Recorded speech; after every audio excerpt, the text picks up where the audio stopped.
Bonjour mademoiselle, je m'appelle Mister Christic. Je vous ai vu au loin et je tenais à vous dire que je vous trouvais très charmante. Du coup, ça vous dirait d'aller boire un verre ou un ice cream avec mon ami et moi? Comment ça, plutôt crever? Vous savez que je suis youtubeur? Arrêtez de rigoler et regardez bien là au lieu de dire n'importe quoi. Qu'est-ce qui m'arrive? Je suis en train de m'hypnotiser. Non, réveille-toi Chris, réveille-toi!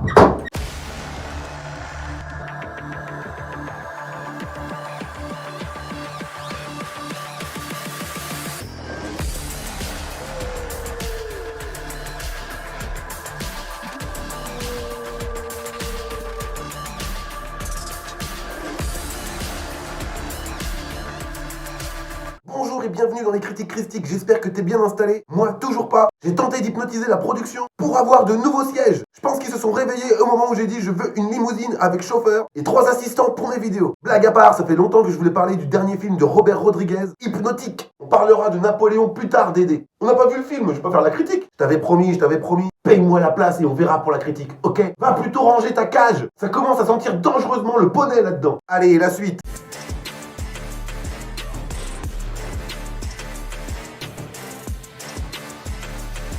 Danny Rourke est un inspecteur de police. Il fréquente une ergothérapeute à laquelle il parle de la disparition de sa fille, Mimi, âgée de 7 ans il y a quelques mois. Malgré la médiatisation de l'affaire et l'arrestation d'un suspect, son corps n'a jamais été retrouvé. Reconnu apte au retour au travail, Danny retrouve son partenaire. Leur service a été informé de manière anonyme que le coffre-fort de la banque d'Austin va être cambriolé dans la journée. Du coup, la police surveille les lieux et ils aperçoivent un mystérieux individu donner des instructions aux civils sur place, aux employés de banque et même à des policiers. Tout ce petit monde obéit aveuglément comme étant sous hypnose. Avec Hypnotique, c'est le pire démarrage de la carrière de Robert Rodriguez et de Ben Affleck. Cet échec est en partie expliqué par la faible campagne marketing lancée par le studio. Hypnotique est mené par 2 acteurs ayant un point commun. Ils ont tous les deux joué dans des Batman mais d'univers différents. On a d'abord Ben Affleck qu'on a vu en Batman, Batfleck, dans la Justice League et dans BVS de Zack Snyder. Non, je ne parlerai pas de Josh Whedon. Il a disparu pour moi. Et aussi l'excellent William Fichtner qui jouait le banquier de la pègre dans Batman The Dark Knight, réalisé cette fois par Christopher Nolan. Voilà une info inutile mais je voulais en parler. Je sens que cette critique va être tellement nécessaire pour toute l'humanité. On retrouve aussi au casting la très talentueuse Alice Braga. On l'a vu notamment dans Reine du Sud, La Cité de Dieu, I Am a Legend avec Will Smith, Elysium. On peut dire qu'elle a un bon petit CV. Ah oui, elle était dans Predators aussi. Personne n'est parfait. Alors, qu'ai-je pensé de ce film hypnotisant? T'inquiète, je vais pas passer toute la critique à faire des jeux de mots pourris.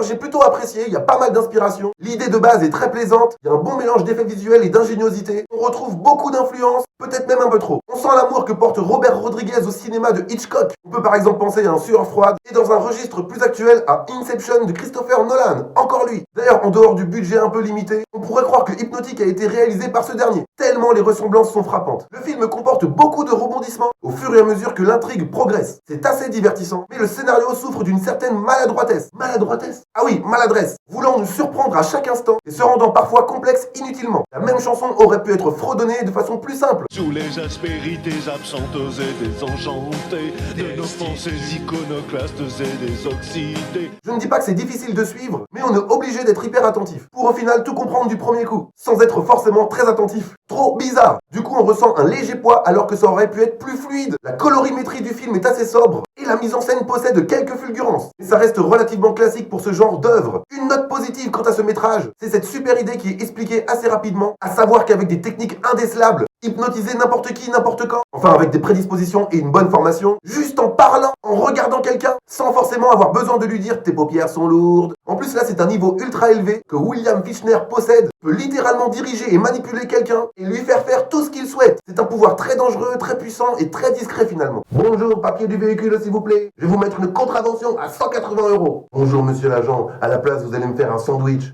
Vous voulez quoi comme sauce? Heureusement que je n'ai pas ce pouvoir, car je ferai n'importe quoi. Dédé, va te jeter dans le vide. Voilà, par exemple. Dans le film, c'est super flippant car l'antagoniste ressemble à tout le monde. Il peut donc passer inaperçu. Et il est très dangereux car s'il te dit de faire des dingueries, tu vas faire des dingueries. T'as toujours pas sauté dans le vide. Il y avait ce même délire dans le film Raté, la tour sombre, adapté de Stephen King, quand Matthew McConaughey dit à une personne « Arrête de respirer ».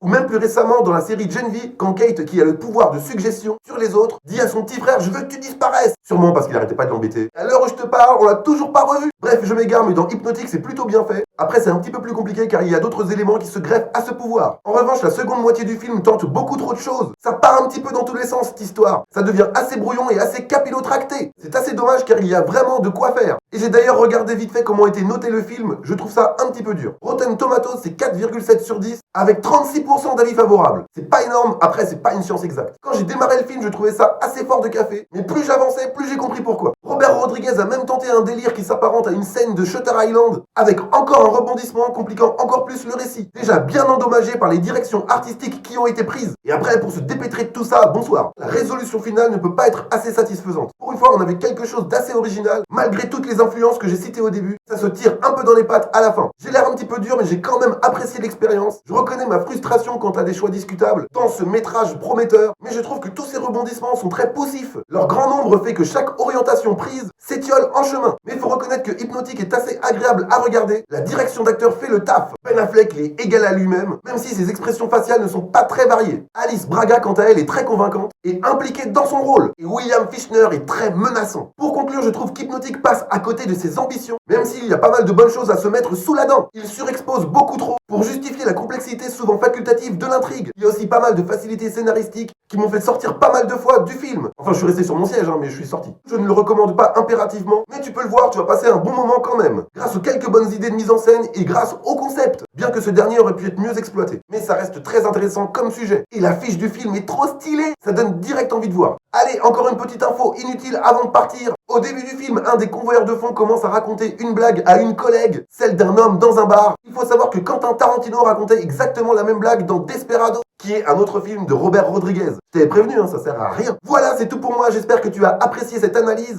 Mais on parle d'Hypnotique là. Attends, je vais tenter un truc. Tes paupières sont lourdes, tu n'entends que le son de ma voix. Donc tu vas liker et partager cette vidéo. Fixe bien le truc là. Laissez un commentaire, abonne-toi si ce n'est pas encore fait. Tu vas aussi activer la cloche au son de ma voix pour être tenu au courant des prochaines critiques et des prochains avis express. Allez, debout, ça a marché? Pas toi Dédé, réveille-toi là. Je t'ai jamais dit de te déshabiller et de mettre le chat dans le micro-ondes. Bon, j'avoue, le chat, c'était mon idée. Allez, on se réveille. Oh, pauvre Christy Cat. Christy Cat, c'est le nom de mon chat. Sinon, je te dis à très bientôt pour de prochaines critiques christiques.